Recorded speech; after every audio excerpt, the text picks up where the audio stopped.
Saludos a todos. Estas son las diferentes opciones para dar su ofrenda.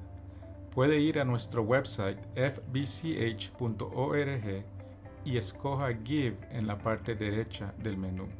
En la siguiente pantalla, ingrese la cantidad que desea dar y presione Next. Tendrá que ingresar y confirmar su número de teléfono antes de entrar a la pantalla de pago. También puede enviar el texto FBC Hesperia al número 77977 y va a recibir un link que le llevará a la misma pantalla de pago. Las otras opciones son con efectivo o con cheque. Por favor envíe su cheque al 9280 Maple Avenue, Hesperia, California. Gracias por su colaboración y que Dios le bendiga. Muy buenas tardes, hermanos y hermanas. Gracias por acompañarnos el día de hoy a nuestro estudio de esta semana, nuestro sermón de esta semana. Vamos a estar en Hechos 28, hermanos, y ya tiene más de un año que comenzamos a estudiar este libro de Hechos y por fin llegamos ya al último capítulo, al último mensaje de esta serie que comenzamos en enero del año pasado. Vamos a concluir este libro el día de hoy en el último capítulo, el 28.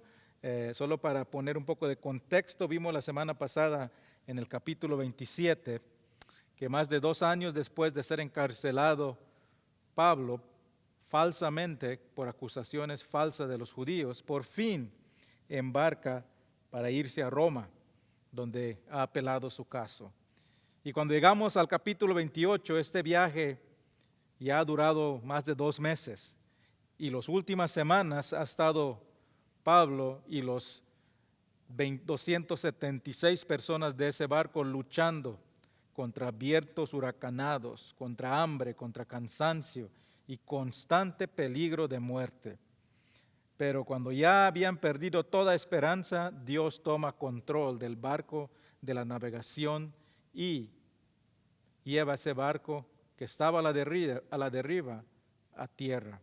Se dirige hacia una isla de Malta y donde se estrella contra la arena y empieza a desintegrar.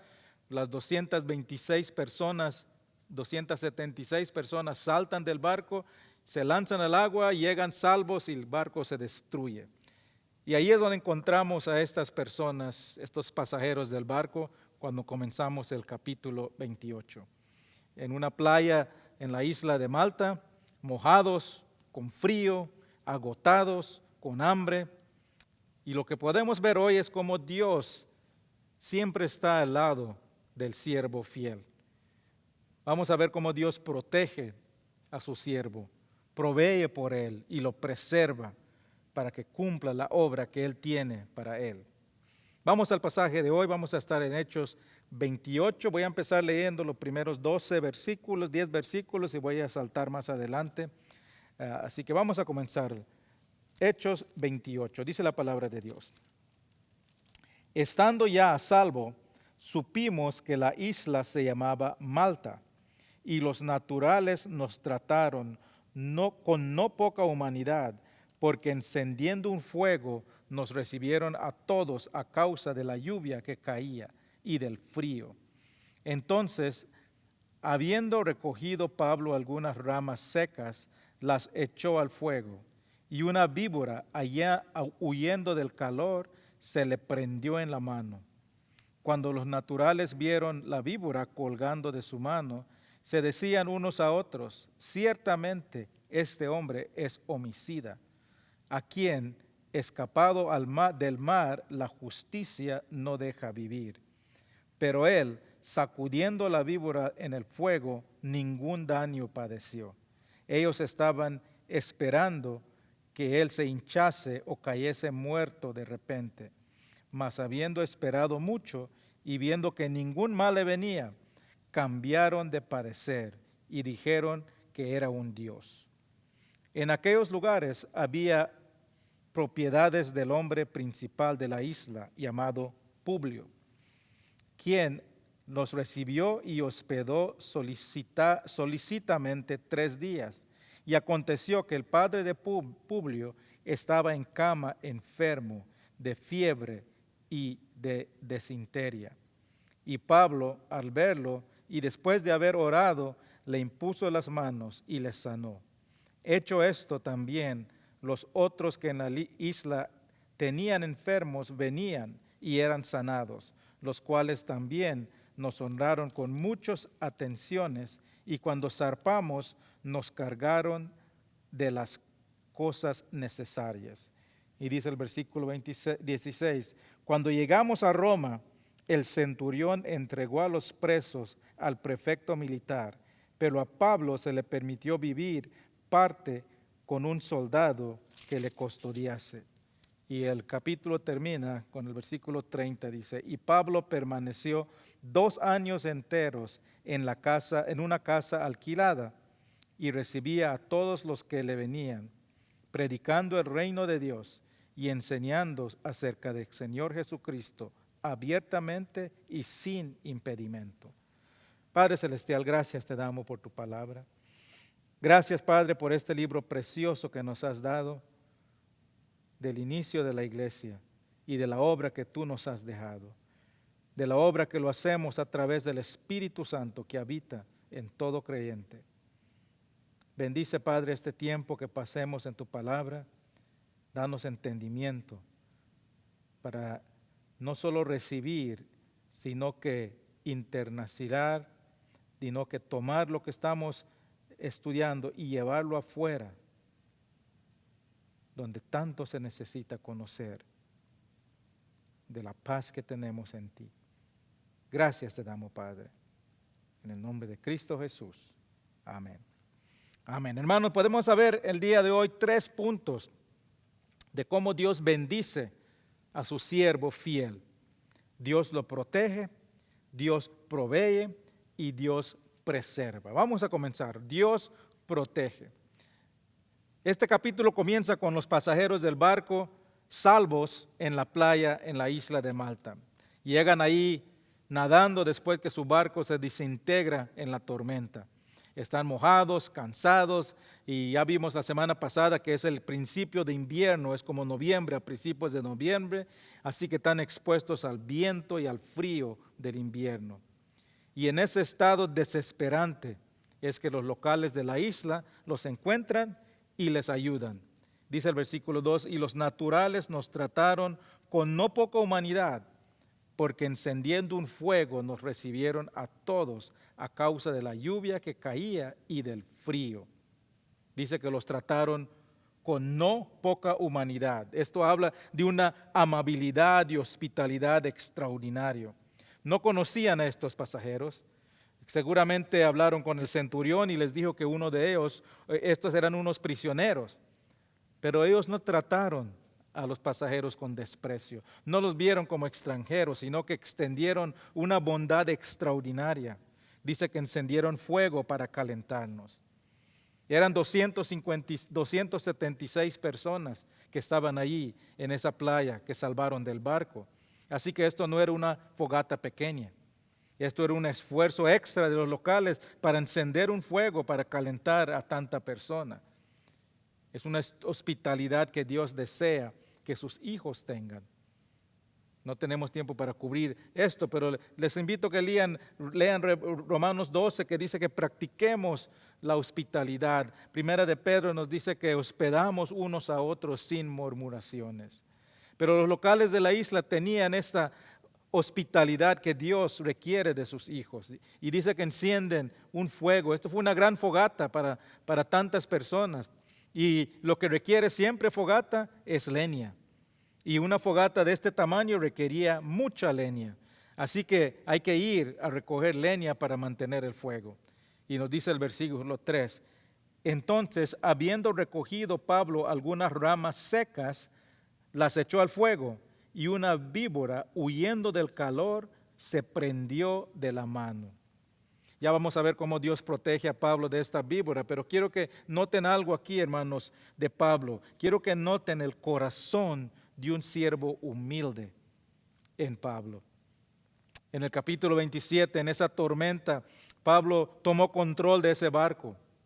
Cuando todos ya no tenían esperanza, él sube a un nivel de líder Y él comienza ese trayecto como un prisionero, encadenado, pero cuando ya viene la tormenta, él toma esa posición de líder, les dice a todos qué hacer, les da órdenes y todos lo siguen hasta el centurión romano. Para los pasajeros de ese barco, Pablo ya no era solo un prisionero, sino que un líder que los guió y los salvó, que salvó sus vidas. Ante los ojos de todos estos pasajeros, el estatus de Pablo se había elevado un poco a través de lo que ocurrió en la tormenta. Pero aún así, ¿qué está haciendo él? Está recogiendo leña. Una tarea que seguramente se lo hubiese dado a los prisioneros o a los trabajadores. Después de haber salvado la vida de todos, Pablo podía haber exigido un tratamiento especial. Pudo haber dicho, yo les acabo de salvar sus vidas, ahora ustedes vayan y recojan la leña. Pero él, ¿qué está haciendo? Está trabajando, está afuera, sacrificándose, sirviendo, en el frío, en el viento, recogiendo leña. Hermanos, el creyente debe tener un corazón de siervo, una actitud humilde, sin ningún afán de ser exaltado. Muchas veces cuando una persona llega a un lugar de prominencia, de poder o un estatus alto, piensa que está ahí para ser servido, para ser exaltado, que se estaría rebajando mucho si se pone a hacer trabajos que normalmente hacen personas que no tienen su prominencia. Estuve en un pueblo una vez en Centroamérica y escuché a un padre regañar a su hijo porque había estado en la cocina. Le dije, sale de ahí, hijo, eso no te pertenece a ti, tú eres un hombre de la casa y eso es trabajo de mujeres. Hermano, ese tipo de privilegio que pensamos que tenemos ocurre en todas partes, inclusive en las iglesias. Hay pastores, hay líderes que piensan que por su posición ya no son dignos de limpiar mesas o de agarrar una escoba para limpiar. Eso no es el corazón que Dios quiere de sus siervos, de sus líderes. Todo creyente, aunque sea un líder, debe estar dispuesto a hacer cualquier tarea necesaria en la obra de Dios. Si tú crees que eres muy importante para doblarte las mangas y trabajar, no tienes la mentalidad correcta para hacer la obra de Dios. No estás siguiendo el ejemplo que Jesús mismo nos dio. Mateo 20, 26 y 28, Jesús dice, el que quiera hacerse grande entre vosotros será vuestro servidor, y el que quiera ser el primero entre vosotros será siervo. Como el Hijo de Hombre no vino para ser servido, sino para servir y para dar su vida en rescate de muchos. Hermanos, el creyente debe tener una mentalidad, un corazón de siervo, buscando cómo servir y no esperando que lo sirvan. Jesús nos dejó ese ejemplo. La noche que fue arrestado, está con sus seguidores en el aposento. Los tiene reunidos a todos, dándoles sus instrucciones finales antes que parta. Y cuando ya están todos sentados, están todos cenando, Jesús se levanta y procede a lavarle los pies.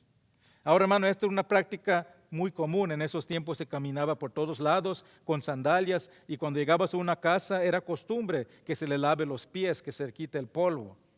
Pero lo que es extraño es que este es un trabajo que hacían los esclavos de la casa. ¿Por qué se rebaja Jesús a este estado de un esclavo para lavarle los pies a sus seguidores? Es lo mismo. Él mismo nos dice por qué. Porque era un ejemplo que estaba dando. Juan 13, 14 y 15 dice, pues si yo, el Señor, el Maestro, he lavado vuestros pies, vosotros también debéis lavaros los pies los unos a los otros, porque ejemplo os he dado, para que como yo os he hecho, vosotros también hagáis. Jesús es nuestro ejemplo. Nosotros somos llamados a ser imitadores de Jesús. Y él fue un siervo con un corazón humilde, que buscaba cómo servir a las personas. Y eso es lo que Él desea de nosotros. No estamos aquí para ser servidos, para ser exaltados. Estamos aquí para servir. Y el único que debe ser exaltado cuando venimos a la iglesia es Jesús nuestro Señor. Continuemos. Veamos que cómo Dios protege a Pablo, su siervo. Esta víbora dice que se prende en su mano. Era una víbora muy venenosa. Y apeligraba la vida de Pablo. Si vimos más adelante que dice que los locales esperaban que se hinchase o que caiga muerto. Extraño, ¿no? Que Dios acaba de proteger a Pablo de esta tormenta. Lo tuvo protegiendo por 2 años encarcelado. Y llega a esta isla con una nueva esperanza de lo que Dios le está haciendo. Y solo llega ahí y es picado por una víbora venenosa. Pablo le fue fiel a Dios por todo este tiempo. Ya tenía casi 25 años de estar sirviendo a Dios. Demostraba un corazón de siervo. Estaba siguiendo el ejemplo de Jesús. Pero aún así, solo iba de una crisis a otra. Parece que su vida era de tormenta en tormenta, de persecución en persecución. Hermanos, la Biblia está llena de siervos fieles de Dios que pasaban solo en crisis, o que a pesar de su servicio, o a veces debido a su servicio de Dios, eran perseguidos. Pero a pesar de esto, a pesar de las tormentas de la vida, podemos confiar, hermanos, que Dios está con nosotros. Que Dios está con nosotros y que está cumpliendo su propósito, no importa lo que está pasando alrededor. Hermanos, el servicio al Señor no es un escudo contra los problemas de la vida. Dios no promete una vida libre de problemas para el creyente. Si tú te sientes que solo pasas de crisis en crisis, eso no significa que Dios no está aceptando tu servicio. Podemos confiar que a pesar de los problemas, podemos confiar en su presencia, en sus promesas. Juan 16:33 dice, en el mundo tendráis aflicción, pero confiad que yo he vencido al mundo. Podemos confiar que las tormentas del mundo solo son temporales y no se comparan a lo que vamos a ver en la gloria de Dios. Romanos 8:18 dice, pues tengo por cierto que las aflicciones del tiempo presente no son comparables con la gloria venidera que en nosotros nos ha de manifestarse. Y podemos confiar, hermanos, que pase lo que pase, nada ni nadie nos puede separar del amor de Cristo Jesús. Romanos 8:38 dice, por lo cual estoy seguro de que ni la muerte, ni la vida, ni los ángeles, ni los principados, ni potestades, ni lo presente, ni lo porvenir, ni lo alto, ni lo profundo, ni ninguna otra cosa creada nos podrá separar del amor de Dios que es en Cristo Jesús nuestro Señor. Vamos a ver este versículo en más detalle la próxima semana, hermanos, pero Pablo escribió estas palabras y él conocía el sufrimiento, él conocía las adversidades. Y aquí en esta isla de Malta su vida está en peligro por la mordida de esta víbora venenosa. Y encima de todo eso, cuando los locales miran que la víbora se le cuelga en la mano, piensan que es una señal de que Pablo es un hombre malo, que es un hombre culpable de lo que se le ha acusado.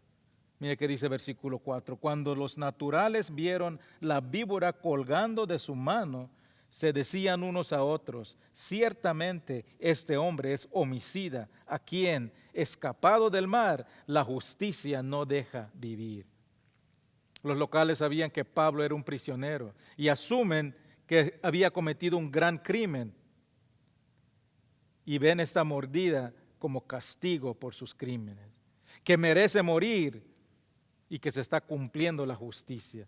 Básicamente le están diciendo a Pablo, esa mordida, esa víbora que está colgada de ti, lo mereces por lo que has hecho en tu vida. Pónganse en su puesto de Pablo, hermanos. Él acaba de ser rescatado de esta tormenta. Está demostrando humildad, está sirviendo, está siguiendo el ejemplo de Jesús. ¿Y qué es su recompensa? Que esta víbora se le prende en la mano y pone su vida en peligro. Y en vez de ayudarlo, las personas le critican, lo acusan de culpable. ¿Cómo reaccionaríamos nosotros si estuviésemos en el lugar de Pablo? Yo creo que muchos, en primer lugar, caeríamos en pánico cuando la víbora se prende en la mano. Saldríamos corriendo, sacudiendo la mano para liberarnos de la víbora. Pero también muchos diríamos, ¿por qué Dios? ¿Por qué me está pasando esto? Ya no aguanto más. Yo te estoy aquí sirviendo, proclamando tu nombre. He estado encarcelado por tanto tiempo, diciéndolo a todos como tú eres un Dios bueno, misericordioso. ¿Y qué me está pasando? ¿Qué es mi recompensa? Que todo me va peor, solo me va de una crisis a otra. Pero Pablo no cae en pánico, no se enoja, no se frustra, no clama a Dios con enojo, sino que responde con calma. Y si vemos sus palabras, hasta se mira un poco despreocupado. Dice el versículo 5, cómo responde Pablo. Pero él, Pablo, sacudiendo la víbora en el fuego, ningún daño padeció. Hermanos, la manera que respondemos a las adversidades de la vida dice mucho de nuestra fe. El creyente debe demostrar calma, dominio propio en las adversidades. Debe servir como un ancla a otros que acuden a esa persona, al creyente, cuando hay tormentas. Debemos demostrar que confiamos en la presencia y la protección de Dios. Y eso debe, hermanos, toda tribulación en nuestra vida, toda crisis en nuestra vida debe ser una oportunidad para demostrar la paz que tenemos en Cristo. Vamos al siguiente punto. Ya vimos que Dios protege a su siervo, ahora veamos que Dios provee. Pablo y estos pasajeros, 276 en total, han llegado a esta isla, ya no tienen barco, el invierno ya comenzó, así que tienen que esperar en esa isla por 4 meses. Tienen que esperar que el invierno pase, que venga otro barco para poder continuar su viaje a Roma. Ya no tienen ningún recurso, tuvieron que botar todos sus recursos, sus suministros en el río, en el mar. Pero vemos, hermanos, que Dios aquí provee para ellos, porque ellos no estaban ahí por accidente. Dios tenía un propósito que cumplir en esta isla. Por una razón, Dios los puso ahí. Así que Dios les provee un lugar primero donde pueden alojarse mientras arreglan dónde van a quedar para el invierno. Dice el versículo 7. Y en aquellos lugares había propiedades del hombre principal de la isla, llamado Publio, quien nos recibió y hospedó solicitamente 3 días. Es cuando dice ahí del hombre principal, esa palabra hombre principal es un título oficial. Se ha encontrado, los arqueólogos lo han encontrado en títulos que se han escrito en esa área. Y es el título oficial de la persona encargada de esa isla, de ese lugar. Este hombre aquí Publio parece tener un gran poder. Y debe tener muchos recursos porque, imagínense, hermano, está hospedando a 276 personas por 3 días. ¿Se imaginan cuánto requiere eso? Mi esposa se pone estresada cuando viene una persona a visitar por un rato. ¿Se imaginan si se le dice a la esposa de este hombre, traigo unos amigos a hospedarse por 3 días? Pero hermanos, todo lo que está pasando aquí es un plan de Dios. Es el plan de Dios porque quería que Pablo ministre en esa iglesia. Y eso comienza justo cuando ya entran en esa casa, cuando ya llegan a ese lugar. Dice el versículo 8, y aconteció que el padre de Publio estaba en cama, enfermo, de fiebre y de desinteria. Y entró Pablo a verle y después de haber orado, le impuso las manos y le sanó. El padre de este gran hombre está sufriendo de una enfermedad del intestino. Y mira, noten, hermano, le piden a Pablo que vaya a verlo. ¿Por qué? Porque Pablo ya tenía una reputación de ser un fiel siervo de Dios. Él ya tenía una reputación de que es una persona que Dios obra a través de él. Hermanos, el testimonio del fiel siervo abre la puerta para ministrar a otros en tiempo de adversidad. Llaman a Pablo a ministrar a este hombre por su testimonio. Y en el poco tiempo que había estado en la isla, unos 2 días, ya conocen quién es Pablo. Y me imagino que otros del barco hablaban de lo que había pasado. Lucas había hablado del ministerio de Pablo, pero ya conocían quién era. Pero Pablo toma esta oportunidad. Podía haber entrado él y dice, sí, yo soy el gran Pablo del que están hablando, yo he hecho todo esto y eso y eso. Pero Pablo no toma esto, no hace eso. Esto no es una oportunidad para él, para elevar su estatus, para exaltarse a sí mismo. Y lo que hace, esa obra milagrosa que él hace 2 cosas importantes para mostrarle y cambiar el enfoque de él a Dios. Para mostrar que esta es una obra no de Pablo, sino que una obra de Dios. Versículo 8 dice, después de haber orado, le impuso las manos y le sanó. Pablo ora y le impone sus manos al enfermo. ¿Y por qué hace estas dos cosas? Porque quería que supieran que el poder de sanar no provenía de Pablo, sino que de Dios. Que él solo era un agente de Dios, que él era un representante de Dios, que era un instrumento de Dios para lograr las grandes obras de Dios. Él ora, su oración declara la autoridad y la soberanía de Dios. Y después impone las manos y eso demuestra que el poder de sanar no viene de él, sino que viene de Dios. Él estaba ahí físicamente, pero la autoridad, la soberanía, el poder provenía de Dios. Era Dios que estaba obrando. Hermanos, cuando ministramos a otros, cuando hablamos a otros de Dios, nuestro objetivo siempre debe ser apuntarlos a Dios. Primera de Pedro 4, 10 y 11 dice, cuando uno, según el don que ha recibido, ministrelo a los otros como buenos administradores de la multiforme gracia de Dios. Si alguno habla, hable conforme a las palabras de Dios. Si alguno ministra, ministre conforme al poder que Dios da, para que en todo sea Dios glorificado por Jesucristo, a quien pertenece la gloria y el imperio por los siglos de los siglos. Hermanos, cuando ministramos a otros, cuando suplimos las necesidades de otros, debemos de siempre enfocarlos a Dios. Cuando Pablo sana a este hombre, no hay duda de que esta es una obra de Dios. Solo un punto importante acerca de la imposición de manos para sanar. Este es un acto bíblico. Es bíblico imponer las manos. Pero cuidado, porque no hay ningún mandato que requiere la imposición de manos. Jesús puso manos sobre muchos que sanó, pero también sanó mucha gente sin imponer las manos. Es más, si recuerdan en Mateo 8 nos dice que Jesús sana al hijo del centurión sin estar físicamente presente con él. Así que debemos tener cuidado de no usar la imposición de manos como una fórmula mágica para activar el poder de Dios. La imposición de manos no tiene ningún poder por sí misma. Solo Dios tiene ese poder. Solo Dios puede sanar. Y Dios usa la imposición de manos cuando va de acuerdo a su voluntad. En este caso yo creo que Dios usó a Pablo para validar su ministerio de Pablo.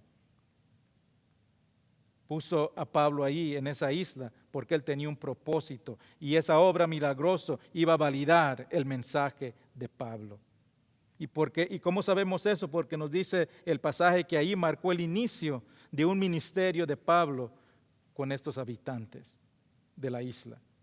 Versículo 9 dice, hecho esto, también los otros que en la isla tenían enfermedades venían y eran sanados. La historia y la tradición nos dice que en ese tiempo que estaba Pablo ahí, se estableció una iglesia cristiana en esa isla. Y nos dice también que el primer pastor de esa iglesia de Malta fue un líder. ¿Cuál era el nombre de ese líder? Publio. Dios provee esa casa de Publio porque sabía que ahí iba a comenzar su ministerio y que Pablo, su siervo fiel, iba a permitir que Dios obre a través de él en ese lugar. La administración física, hermanos, abre la puerta de oportunidades para la administración espiritual. Todo parece indicar que hubo un gran avivamiento espiritual en ese tiempo que estuvo Pablo en la isla. Porque cuando ya pasan el invierno, unos 4 meses, 5 meses, cuando ya era tiempo de partir a Roma, vemos que los locales le despiden con ese amor fraternal que vemos en los hermanos creyentes. Versículo 10 dice, los cuales también nos honraron con muchas atenciones y cuando zarpamos nos cargaron de cosas necesarias. Esa es una despedida de amor, muy diferente a las otras despedidas que Pablo experimentaba cuando lo corrían, cuando rechazaban el mensaje. Así que es una despedida de hermanos y lo más seguro es que eran hermanos de la primera iglesia ahí en Malta que Pablo había establecido. De Malta Pablo llega, dice más adelante, que sigue a Siracusa, que hoy en día es Sicilia, una isla al sur de Italia. Se queda ahí 3 días y después por fin llega a tierra firme en Regio, al sur de Roma. Y ahí si leen, nos dice que unos hermanos creyentes se quedó con ellos 7 días y después parte para Roma. Y todos van con él y lo acompañan, salen a encontrarlo y lo llevan hasta Roma. Y finalmente, después de 3 años, Pablo cumple su deseo que Dios le puso en su corazón de ir a Roma a predicar el Evangelio. Y eso nos lleva al último punto. Ya vimos que Dios protege, ya vimos que Dios provee, ahora vamos a ver que Dios preserva. Dice el versículo 16, cuando llegamos a Roma, el centurión entregó los presos al prefecto militar, pero a Pablo le permitió vivir aparte con un soldado que le custodiese. Y el versículo 30 dice, y Pablo permaneció 2 años enteros en una casa alquilada y recibía a todos los que a él venían, predicando el reino de Dios y enseñando acerca del Señor Jesucristo, abiertamente y sin impedimento. Hermanos, si tú estás en este mundo, es porque Dios tiene un propósito para tu vida. Él tiene un plan, una obra que Él preparó por ti de antemano. Y no solo te lo preparó, sino que te equipó con las herramientas para desarrollar ese propósito. Y si tú todavía estás aquí en este mundo, es porque Dios no ha terminado contigo. Es porque Dios todavía tiene un plan en tu vida. ¿Por qué? Porque Dios preserva al creyente para cumplir su obra y su propósito que Él tiene para esa vida. Filipenses 1:6 dice, estando persuadidos de esto, que el que comenzó en vosotros la buena obra, la perfeccionará hasta el día de Jesucristo. Hermanos, Dios no deja nada incompleto. En nuestros ojos muchas veces parece ser que una vida es cortada muy pronto, pero en los ojos de Dios ya terminó el plan que tenía para esa vida. Dios no deja nada incompleto. Hace casi 2 años se llevó Dios nuestro hermano muy querido en nuestra iglesia que se enfermó de COVID al principio de la pandemia. Este hermano, el hermano Armando, era el que animó, el que apoyó a nuestro hermano Néstor a comenzar este grupo de alabanza en esta iglesia. Pero Dios se lo llevó justo cuando íbamos arrancando este grupo, justo cuando estaba comenzando este ministerio y esta obra. Y en nuestra mente, y le voy a confesar, en mi propia mente, yo pensaba, Dios, ¿por qué? ¿Por qué lo llevaste cuando estábamos comenzando a arrancar este ministerio? En nuestros ojos, Dios no terminó esa obra que había comenzado con el hermano Armando. Pero hermanos, Dios no deja nada incompleto.